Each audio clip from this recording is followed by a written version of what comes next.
about our very first campaign. Do you know the little man called Francois Duplessis? Have you seen him on television, occasionally on AD? Now, he's one of the kindest, sweetest men that I know. I don't know many people as kind and as sweet as he. I've never, ever, in 26 years, heard him say anything bad or negative about anyone else. If someone was mean to him, I would go to him and say, "How dare they speak like that to you?" And then he would say, even if it was the high priest, he would say, "My high priest has not had me flogged yet." So he always has a kind word, even under the worst of circumstances. And the very first time we had a campaign in a little town called Paarl. Now, I was brand new to this. I come out of atheism, and now I was on the other side of this war game. And I think God wanted me to understand that there are principalities and powers that are working behind the scenes in this war. So I had to drive every evening after work, because I worked at the university, and we took part in this evangelistic campaign, and it was evening lectures in this town, and we had to drive about 50 kilometers there and 50 kilometers back, maybe a little less, maybe 35, round about there. And I would drive to this town, and we had a double attack, or a double approach. He started in one hall with the old Advent message, "Dead men do tell tales." It's about the archaeological approach. And a week or two later, I was to start with a health seminar. And so we wanted to invite the people to this church. Now, before we even started, in this church, there were only about 4 active members still. That's why we wanted to do a campaign there. And there were about 20 or so backsliders who never ever came to church anymore. And so we had to first prepare this church, but they didn't want to. They didn't want to take part in evangelism. They had had it, and the backsliders were, well, they were difficult people. One of them was a lady who was married to a non-Adventist, and whenever somebody went to visit them from the church, he would throw things at them, rocks and bricks. And once he was sitting on the roof, and a pastor came and visited, and he tore the roof tiles off the roof to throw at the pastor. So, difficult place, very difficult place to start off with. And when I drove there in the evenings and I drove back, in between the towns, in the middle of nowhere, my car would stop. Have I told you this story before? No. My car would stop, and all the lights would go off, and nothing would happen. And then I'd pray, because it's late at night, you can't go anywhere, there's nowhere you can walk to, it's just dark all around. And I'd wait 20 minutes, sometimes half an hour, sometimes 1 hour, hoping some car would come by and say, "I've got a problem," and then my lights would come on, and I'd drive home. And every night, when I came to that particular spot, the exact same spot, the same thing would happen. And this happened night after night after night. And we had some horrendous experience. Once we were coming back from church, it was a Sabbath, my wife and I and the children in the car, and we came to this spot, and I realized, here's our spot. Now it's the day, so it's not so bad.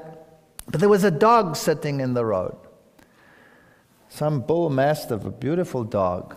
And he was sitting in the opposite lane to the one in which I was driving.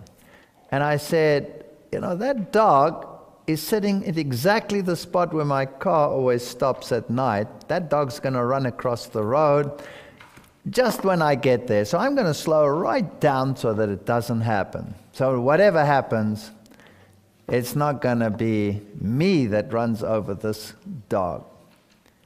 And a big truck, like a pickup truck, like one of yours, came from the front, and the dog was sitting in his lane, and I thought this person would now stop. And as we got to the dog, he drove over the dog.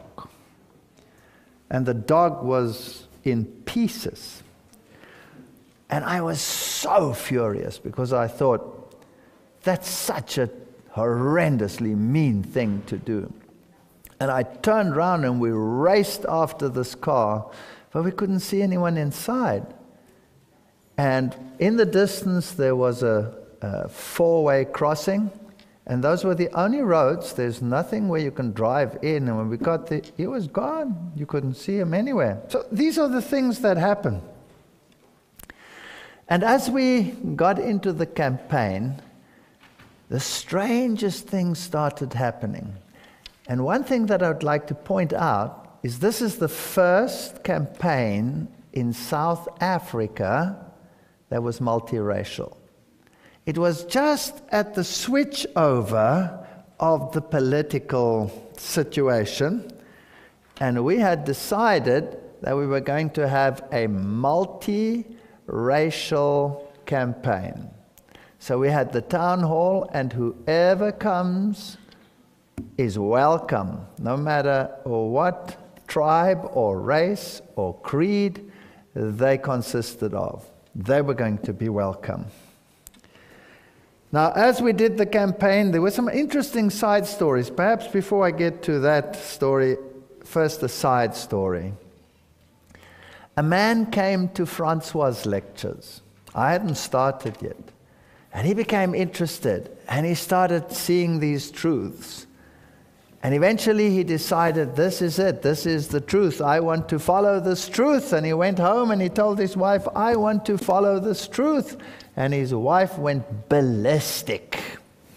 She was totally anti. And so he invited Francois Duplessis to come and visit there to explain to his wife what this was all about. And he went, so she brought them tea.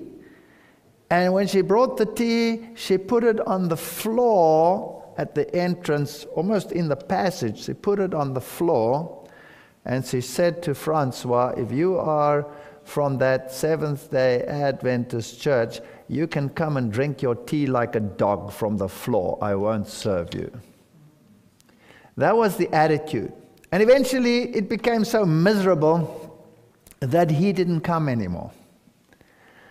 And then a short while later, I started with the health messages in another venue, and she attended those lectures. And she came to the lectures and she listened, and she accepted the truth. And so she went home to her husband and she says, I'm so excited. I've discovered you were right all along. This is the truth. We must go to this church. And the husband says, if you go to that church, I'm through with you. I'm throwing you out of the house. You prevented me, I'll prevent you. And then she said, but we must go. She and her daughter attended those lectures. She says, we must go, we must go. And then he said, out of the bedroom.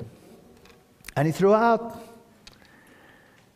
And then she lay that night in the room, and she was crying, and she was wondering and thinking, is this right? It's causing so much tension. Is it worthwhile? Is it true that you must keep the Sabbath and the commandments and all of these issues? And then she heard a voice calling her name, and she thought, my husband has had a change of mind. And she went to the bedroom, but there he was, snoring. So she went back to the room and sat upright, and she heard her name, and she said, who's calling me at this time of night? And she went and looked whether there was someone at the window, maybe some family member had a problem or something, and there was nothing. And she sat down again, And she listened, and then she heard her name again, and then she said, yes. And then almost like in a vision, she saw 2 tablets of stone come down before her, and the voice said, keep the commandments of God.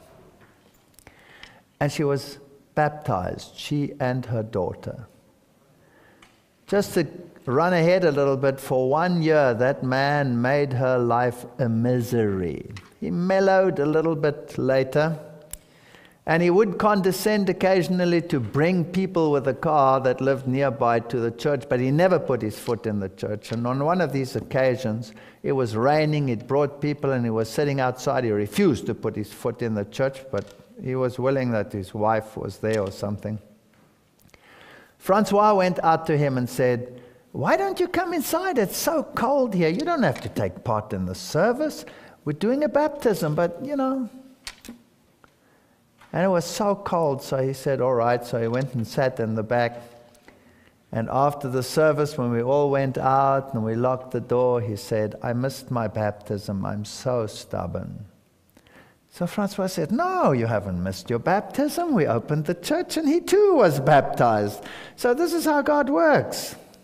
So I experienced all these miracles. I experienced this thing with the car stopping every night. And in the middle of this, there was another man who today is active in the work. He even served as pastor for some of our churches.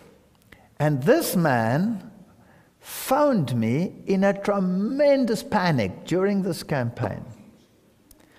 And he said to me, there's something seriously wrong. I phoned Francois Duplessis to ask him something, and a woman answered and screamed at me, and it was so demonic, and she screamed, I've got him where I want him. And I was such a fright, I put the phone down. Do you know anything about what's going on there? And I said, I have no idea. Now, I lived in a town separate from Francois, about 30 kilometers away from him.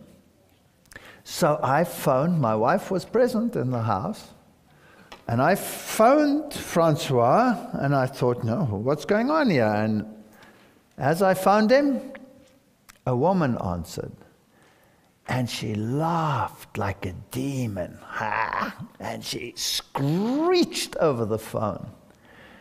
And she said, I've got him where I want him. I've got him where I want him. He's sitting on the floor. He's finished. And she laughed like a drain that my wife could hear her screeching over the phone at a distance as far as the back row of this church. And I slammed the phone down. I got a big fright. I thought, what's going on here? And I thought, did I have the wrong number? And I dialed again. And Francois' wife answered. And she was crying on the other side. I said, what's wrong over there? What's going on? She said she doesn't know, but Francois is sitting on the floor in the office, and he's not getting up. And so I said, we're coming. So we loaded the children in the car, and we rushed through there. And what had happened, he'd received so much opposition because in that town where we were having the campaign, which is the town called Paul, the ministers of the other churches had put pressure on our conference to such an extent, and you must understand what power these people wielded, because in South Africa, church and state were one. In fact, the religion that was propagated, Calvinism, preached predestination, and on the strength of that predestination, they had connected it to racialism. So a meeting that was multiracial would arouse tremendous opposition, not only from the populace, but also from the churches. And so they'd put pressure on the conference, and they'd phoned Francois and told him that he must cease with his campaign forthwith, because it was causing too much trouble. Now we were experiencing these miracles, and we decided, no, we're not going to stop, or he decided he's not going to stop the campaign, no matter who tells him, even if the Prime Minister tells him, this is God's work, and souls are at stake, he's carrying on. And so they made life so miserable for him that he became so depressed, he went and sat down and he couldn't get up.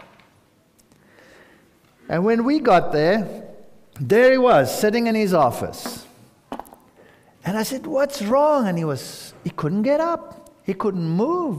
It wasn't only spiritually, mentally, it was physical. He couldn't move.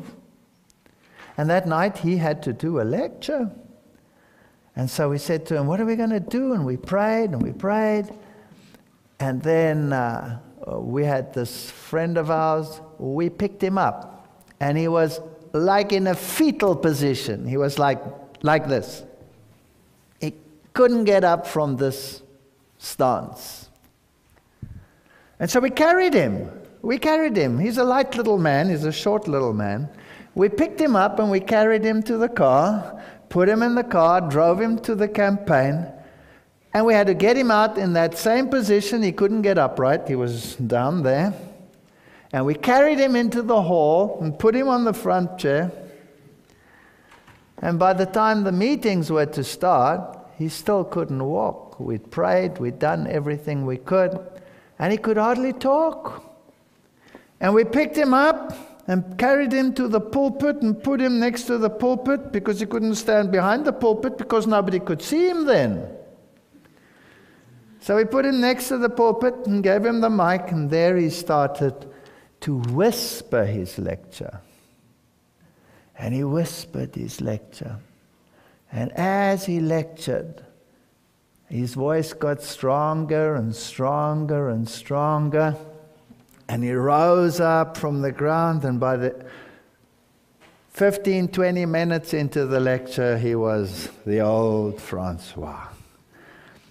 Now, why would God permit such strange events to happen? And I realized we're not fighting against flesh and blood. These are real issues. Here are real demons that are working behind the scene to counteract God's work. That vehicle that stopped, that car that came and crushed that dog in front of my children were hysterical. They were afraid. They didn't ever want to go to that church again. And the devil did everything in his power to prevent us from going to that church and to those meetings.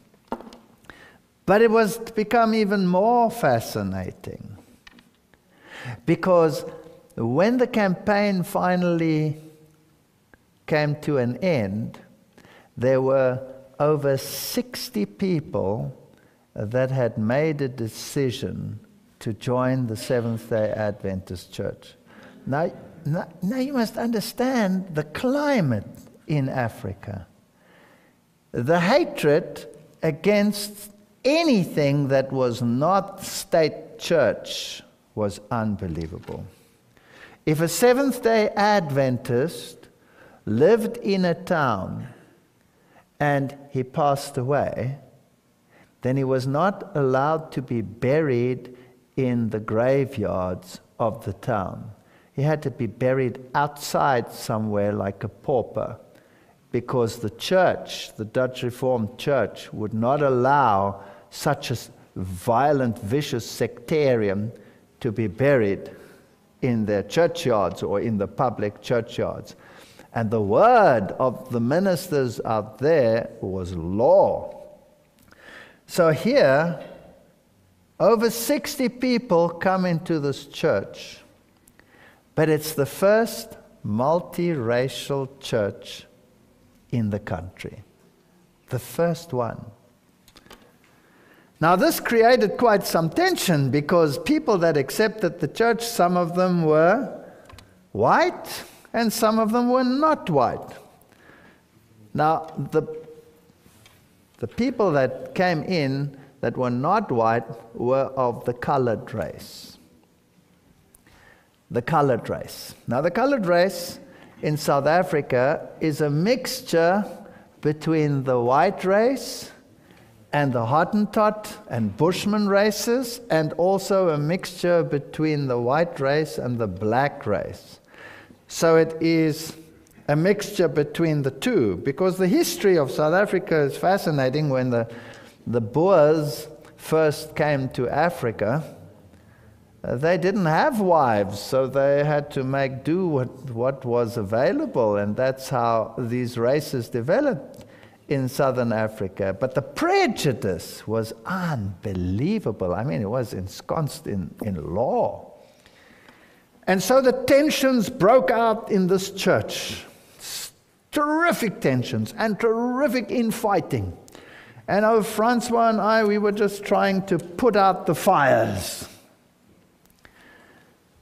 And then some of the people in a meeting said, we cannot have a mixed church. It's not possible. Because the cultures are so different, we would never be able to worship God together.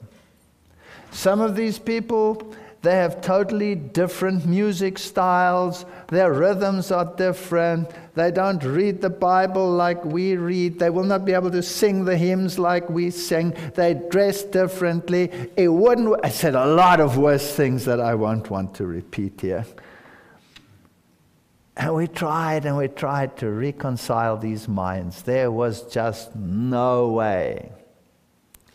And then they said, and if it gets worse, and black people come to this church, then it'll be total disaster, because then you have it even more so. And they mentioned all these things again. Now, not all of them were like that, but you had a hard core of people that had come in that wanted the truth, they wanted the Sabbath, they wanted all of those things, but they didn't want every nation, tribe, and tongue and people. That was not acceptable. You know, it's like people that come in that say, we want all of this. We want the Sabbath, we want salvation, we want that, but this health reform, nah, we don't want that. Don't we have the same thing, you know? We're very selective in what we accept and what we don't accept. And it got to a point where the whole church was going to fall apart. All that work, all that pain, all that suffering, and the whole church was just going to disintegrate. And I was doing the sermon one morning, and it was a Sabbath. And actually, it's quite funny. In the one town, we had two towns where Francois was the pastor. The one was called Paul, and the other one was called Parow. Now, it sounds different, but in Afrikaans, it's Parow and Parow. And if you say it quickly, it's Parow and Parow. Parow and Parow. So he would phone me and say, you're preaching in Parow today, and I'm preaching in Parow today, and I'd say, fine, thank you very much, and we'd end up in the wrong church. We'd end up both in the same church, and they were, 30, 40 kilometers apart, and you're supposed to start preaching, and you're in the wrong place. So it got very tricky. Anyway, he phoned me that day, and he said, you're preaching in Parow. And I said, is it now Peril, or is it Parow? And he said, no, it's Peril. So that's the church where we had this difficult church. So I went to this church that morning thinking, oh, we're going to have trouble again today. And there they were all sitting, and they were infighting, and there was aggression. And I went to the front when it was time for me to do the service. And as I went to the front, a black lady walked in the back. Now, every eye turned in horror, because this was not a colored lady. She was black. Now, the colored people come in every shade of color from light to dark. But this one was a black person of the black race. And she was dressed immaculately. Immaculately. My wife would remember the dress better than me, but every eye did that. And you could see the hair rising on some folks' heads. And she went and sat down relatively about there. And my wife was behind her and watching her. And then as the first hymn was mentioned, she got up with everyone else, and without a hymnal, she sang beautifully. And her voice rang across the audience. And we thought, this is strange, because these people had said what? They'll never be able to sing our hymns like we do. They have a totally different culture. We would have to teach them to sing the hymns. And she didn't even have a hymnal. And she sang it beautifully. And she had a Bible in her hand. And I was preaching when I did the sermon. When I mentioned a Bible text, she's got it. And then she did everything that they said would not happen. She was immaculately dressed, like any Westerner. She was singing our hymns as crystal clear and as sweet as a bell. None of the connotations and things that they thought would be involved was there. And then the second hymn and the third hymn, and it was like her voice was like the voice of an angel. And I was fascinated with her, and I kept looking at her, and I thought, wow, God, you sent a person to destroy these people's bigotedness. And after the sermon, what does the pastor do? He goes out the front, he goes down the aisle, and he stands at the back, and he greets the people at the back. Now the people come out to church, and we greet them, and I'm waiting for this lady, because I want to ask her, where does she come from? And how come she's at this church? Because there was a black Seventh-day Adventist church in that town as well. Now, why did she come to this one if there was one there that she could have gone to? I want to know. And when all the people had left, she hadn't yet appeared. And I said to my wife, who stands next to me when we say goodbye, I said to her, where is she? She must still be in there. And so we went inside to look for her. No sign of her. There's nowhere else she could have gone out. And the ground is totally fenced. There's no way she has to come past me. There was no way it could be any other way. So I believe that God sent an angel, a black angel, to destroy bigotry amongst God's people. And it wasn't very long. It was just 2 weeks or so, and all the troublemakers had departed. It was about 10 of them. They refused to stay in a church that was multiracial. That's how the first multiracial church started in South Africa. And what a privilege to serve a God who, in the final events of this earth's history, wants to bring together every race, tribe, and people, and to create one nation under God that love Him and keep His commandments. And that is what I wish for all of you, that you may understand that this is not just a message that we have. This is a separating message. This is a call to mankind to set aside all of these differences and conflicts and to come together under one banner. And the Bible says, they gathered themselves to the law of God. And if you keep the law of God, then you will love your neighbor as yourself. And you will no longer seek a place of supremacy. But I also learned something else. If God tells you to do something, and someone else tells you to stop, and you know that this calling is from God, if He's telling you to do an evangelism, and someone tries to stop it, it's not from God, no matter who it is who's trying to stop it. You have to obey God more than you have to obey man. And these early influences in my own evangelistic life showed me that if you do what is right, and if you persevere, there is no way that God will leave you and forsake you. He will be with you. And I've had so many occasions with the message that I bring where even our lives were in danger, and God would bring us through every single time. I will not forget in Slovenia, we were on the stage and the Orthodox militia decided to disrupt the meetings.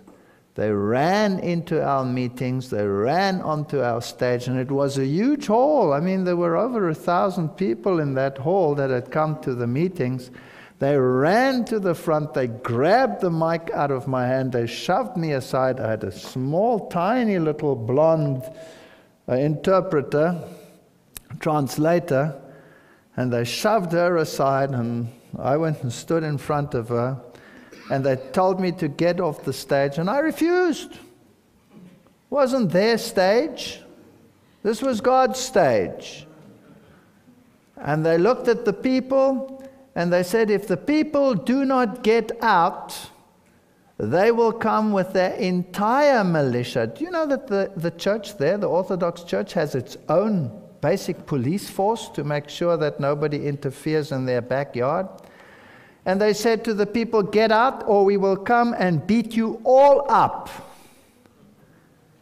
And those people got up like one man. And I thought they were going to leave. No, they came forward and they said, no, you go out or we will beat you up. And so the man backed off a little bit and he said, I'll be back in 15 minutes and we will wipe you all out. I'm going to fetch the backup troops. And the conference president, he was there, he found the police. And the police arrived. The chief of police arrived with all of his officers and 250 policemen. And they surrounded the entire hall with their policemen, fully armed. And the chief of police and his top brass sat in the front row of my meetings. Those people arrived with hundreds of people to come and attack our hall. And the chief of police took a law, or told them that there was a law where he could arrest them and put them in jail for public violence without a trial for months.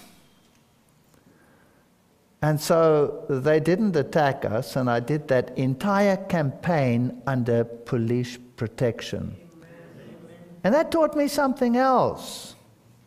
If your audience is too small, God will enlarge it. So, in this battle, let us stay faithful and let us preach the message. I've learned something else, and that is that the devil will always wage war if you preach God's truth. You will always be in a war. But you have to learn to accept the fact that you have no might over him, no control over him.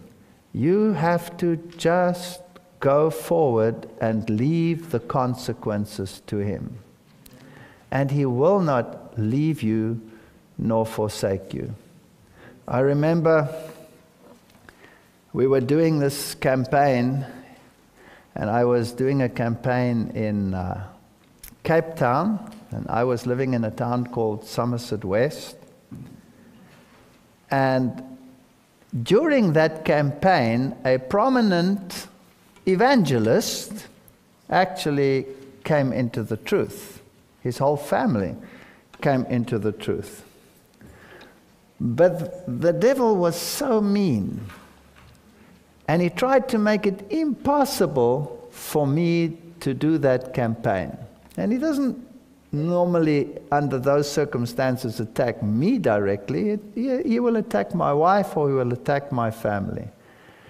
And so my wife had an operation, and we warned the doctor about certain things, and he ignored us totally. And she nearly died after that operation. It was quite a thing. And that night she was at home, and I had the campaign going, and the doctor came and said, we must rush her to hospital. She doesn't think that she's going to survive.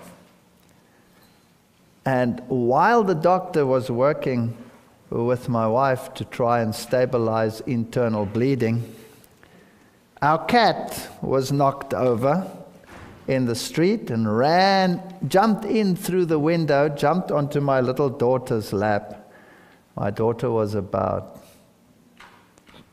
6, 7 years old, and the cat died on her lap. So I had a hysterical daughter in the one room, a dying wife in the other room. I had to leave all this, rush to the hospital, get my wife to the hospital. They did the emergency operations. They managed to save her life. She was in intensive care. And I said to her, I'm going to cancel my meeting tonight because I have to be with you. And she said, no, you will go. And I said, I cannot go. I will not go. She says, you will go. Because if this is from God, then God will take care of me. The doctor said to me, she will not be there when you get back. And I said, I'm staying. She said, no, you're not. You're going. And that night, that prominent evangelist made his decision. So this is an uphill battle. This is not an easy road to travel.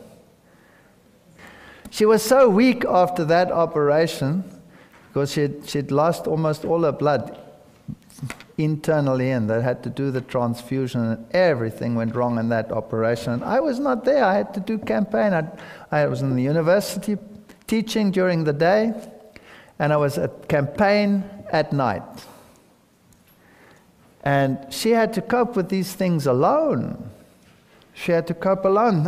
And she was so weak, she couldn't go to the bathroom. She couldn't go to the bathroom alone.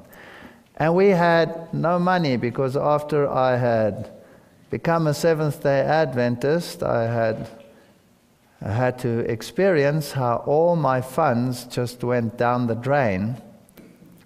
And we were so poor, we had no money to get help or someone to look after her. And we were new and in the Adventist church, and we are proud people. You eat your shoes before you ask someone for help.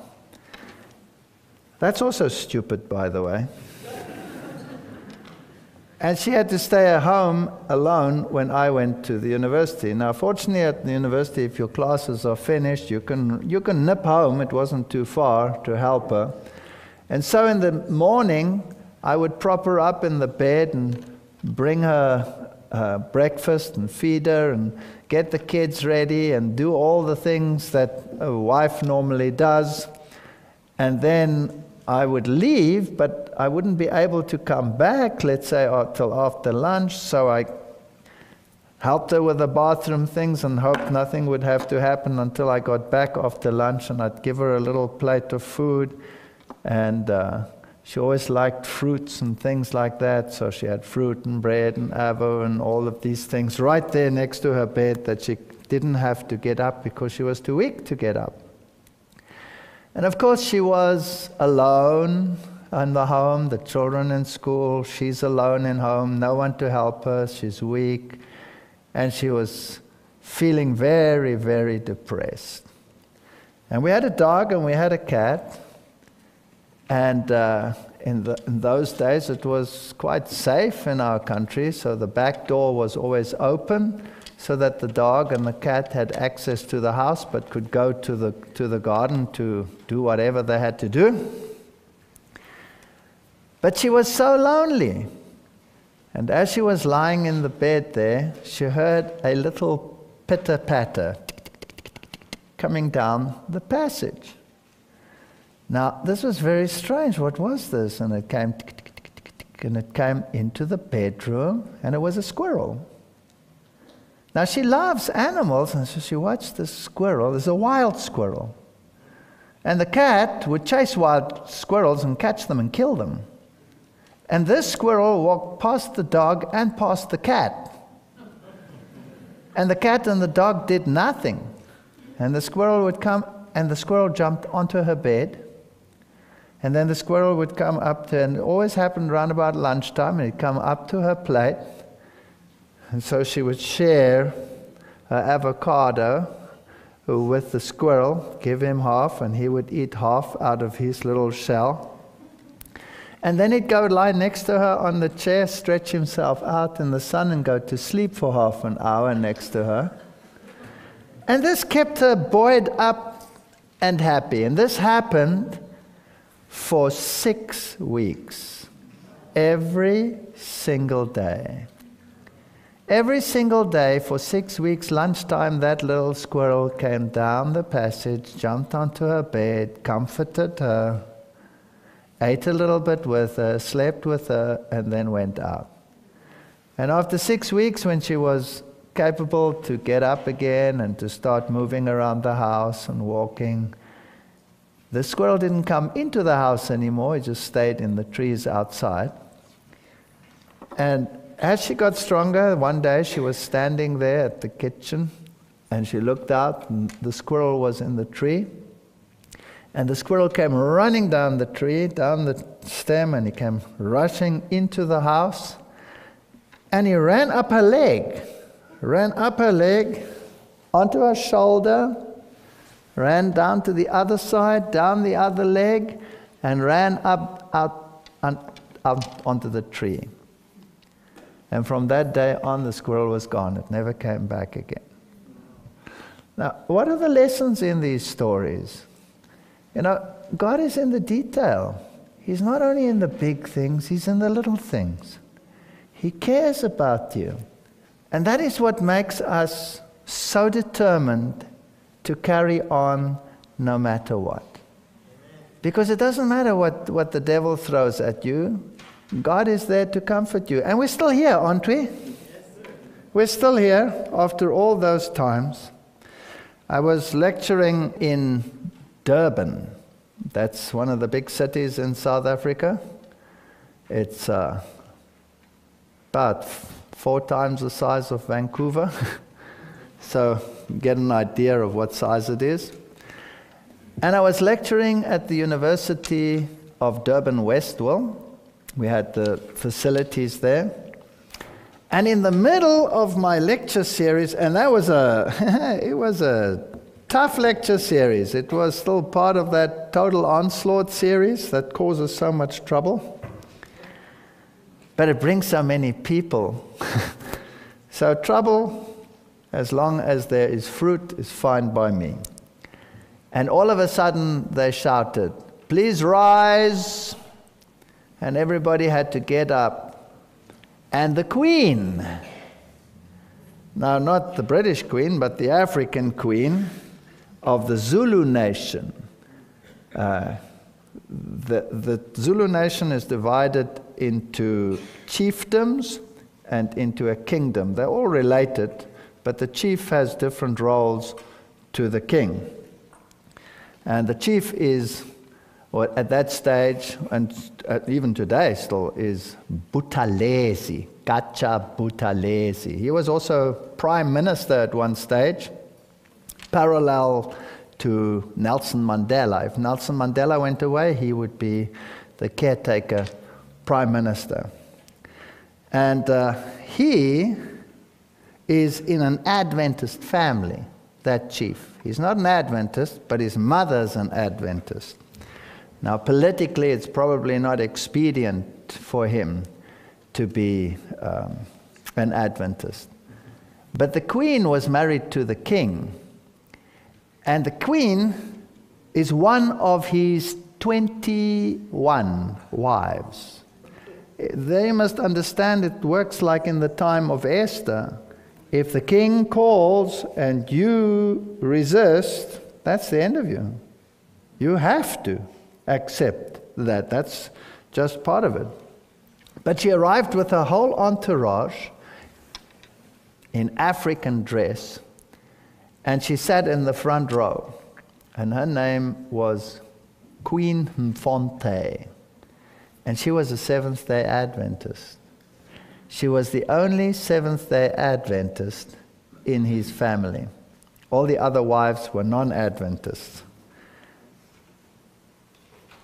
And so I gave these lectures, and some of them, have a lot of politics in them, as you know. And after the first lecture, she got up and she came to me and she said to me, "Do you mind if I sit in the back row?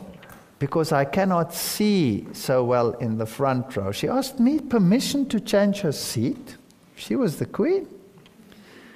And so she phoned the king and asked him whether she could stay for another lecture, and he gave permission. Now, when that queen comes in, she doesn't come in by herself. Her bodyguards are there, about 5 or 6 bodyguards. Members of state are always with her to make sure everything is good and proper and right. So here was a whole entourage of high government officials in that meeting. And at the end, she asked me and she said, "This message should go out to the entire world. It should be on every national television, because I am in the inside and I know that these things are true. And will you please send me a complete set of your DVDs, because I want our ruling echelon to know what this is all about." We sent it to her, but from then on you're working with public officials, so whether she actually got it or not, I do not know. But I do know that since then, I've had occasion to speak to the chief of police. I've had occasion to speak to very high government officials. I also know that this message is in the highest levels of governments in the world. It's in the highest embassy levels of the world. There are whole dossiers on this message at the highest levels in the military. Even the soldiers in Iraq watch these messages. Don't underestimate God and how He works. Thank you.